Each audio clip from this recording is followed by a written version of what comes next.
श्री गणेशाय नमः। श्री राधा कृष्णाभ्यां नमः। श्रीमद्भागवत महापुराण प्रथम खंड।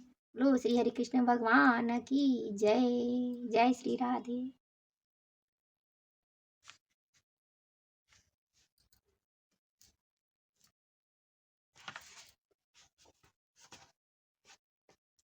देवती जी हैं, कपिल जी हैं।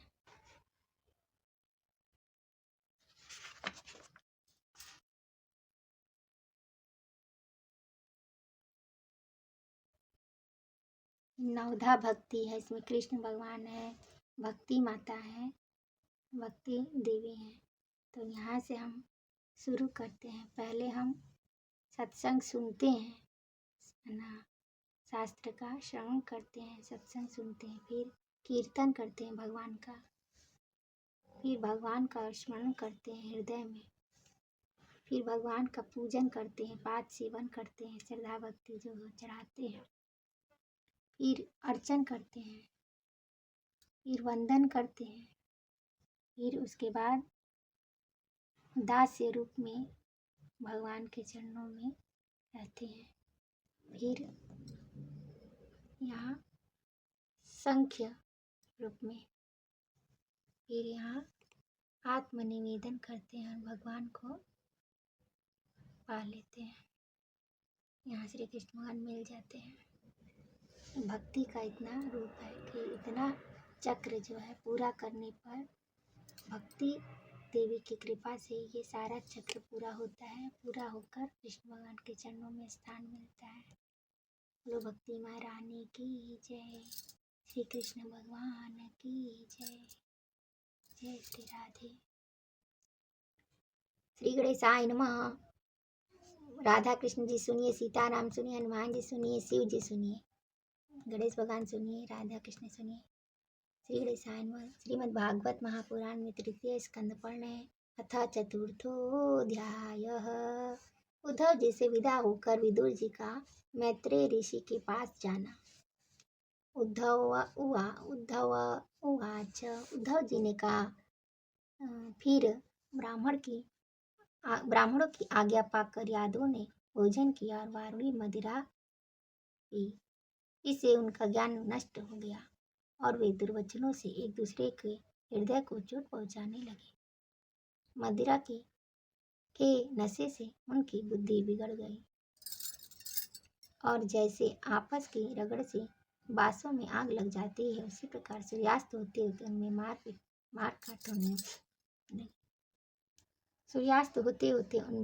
मार काट होने लगी। भगवान अपने माया की उस विचित्र गति को देखकर सरस्वती के जल से आचमन करके एक वृक्ष के नीचे बैठ गए।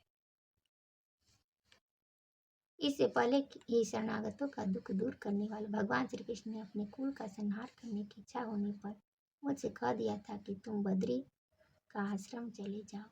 विदुर जी, इससे यद्यपि मैं उनका आशय समझ गया था, तो भी स्वामी के चरणों का वियोग न सह सकने के कारण मैं उनके पीछे पीछे प्रभाव क्षेत्र में पहुंच गया। मैंने देखा कि जो सबके आश्रय हैं, किंतु जिनका कोई और आश्रय नहीं है, वे केतम प्रभु शोभा धाम श्याम सुंदर सरस्वती के तट पर अकेले ही बैठे हैं।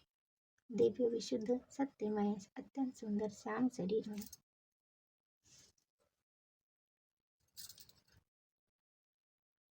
दिव्य विशुद्ध सत्यमय अत्यंत सुंदर श्याम शरीर है।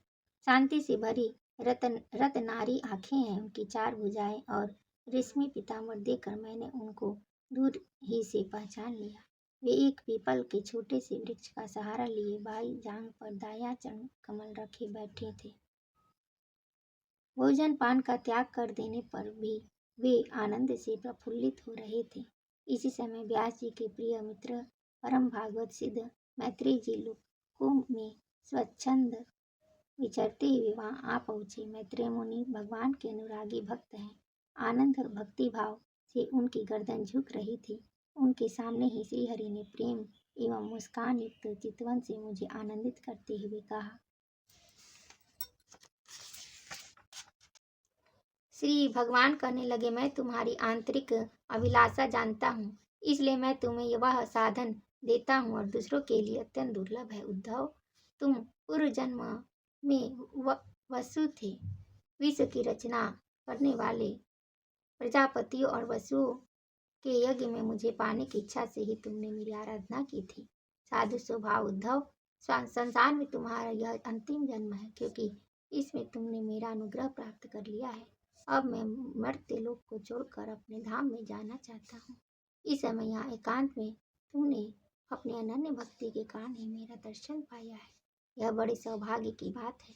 पूर्व काल पाद्म कल्प के आरंभ में मैंने अपने नाभि कमल पर बैठे हुए ब्रह्मा को अपनी महिमा के प्रकट होने वाले जिस श्रेष्ठ ज्ञान का उपदेश किया था और जिसे विवेकी लोग भागवत कहते हैं, वही मैं तुम्हें देता हूँ। विदुर जी, मुझ पर तो प्रति क्षण उन पर पुरुष की कृपा वर्षा करती थी। इस समय उनके इस प्रकार आदर पूर्वक करने से स्नेहवश मुझे रोमांच हुआ या मेरी वाणी गदगद हो गई और नेत्रों से आंसुओं की धारा बहने लगी। उस समय मैंने हाथ जोड़कर उनसे कहा, स्वामी, आपके चरण कमलों की सेवा करने वाले पुरुषों को इस संसार में अर्थ, धर्म, काम, मोक्ष, इन चारों में से कोई भी पदार्थ दुर्लभ नहीं है। तथापि मुझे उनमें से किसी की इच्छा नहीं है। मैं तो केवल आपके चरण कमलों की सेवा करने के लिए ही ललायित रहता हूँ। प्रभु, आप निष्क्रिय होकर भी कर्म करते हैं, अजन्मा होकर भी जन्म लेते हैं, काल रूप होकर भी शत्रु के डर से भागते हैं और द्वारका के किले में जाकर छिप रहते हैं तथा स्वात्माराम होकर भी 16,000 स्त्रियों के साथ रमण करते हैं। इन विचित्र चरित्रों को देखकर विद्वानों की बुद्धि ही चक्कर में पड़ जाती है।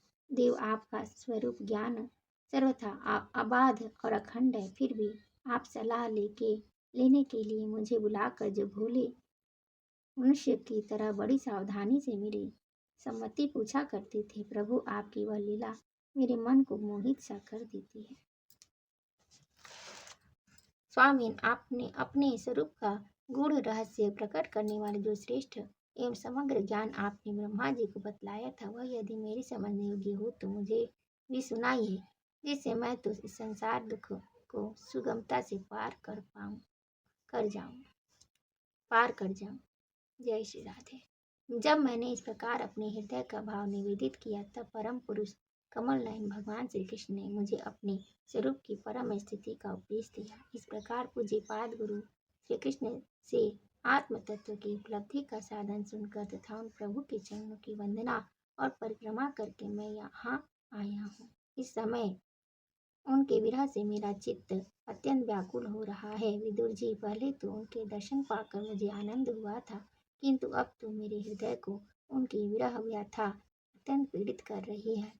अब मैं उनके प्रिय क्षेत्र बद्रिका आश्रम को जा रहा हूँ, जहाँ भगवान श्री नारायण देव और नर, ये दोनों ऋषि लोगों पर अनुग्रह करने के लिए दीर्घकालीन सौम्य, दूसरों को सुख पहुँचाने वाली एवं कठिन तपस्या कर रहे हैं।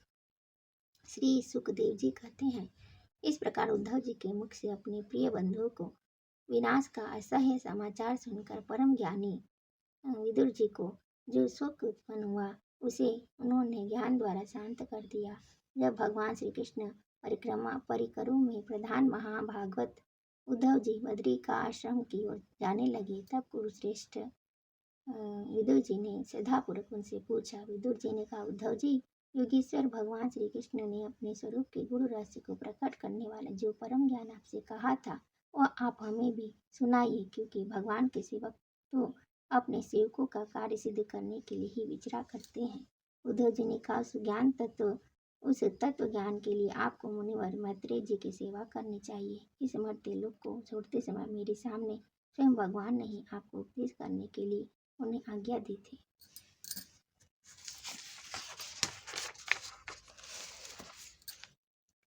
श्री सुखदेव जी कहते, इस प्रकार विदुर जी के साथ विश्वमूर्ति भगवान श्री कृष्ण के गुरु की चर्चा होने से उस कथामृत के द्वारा उद्धव जी का वियोग जनित महान ताप शांत हो गया। यमुना जी के तीर पर उनकी वह रात्रि एक क्षण के समान बीत गई। फिर प्रातःकाल होते ही वे वहां से चल दिए। राजा परीक्षित ने कहा, भागवत भगवान विष्णुकुल और भोजवंश के सभी रथी एवं युद्धपतियों के भी युद्धपति नष्ट हो गए थे। यहाँ तक कि त्रिलोकीनाथ श्रीहरि को भी अपना वह रूप छोड़ना पड़ा था।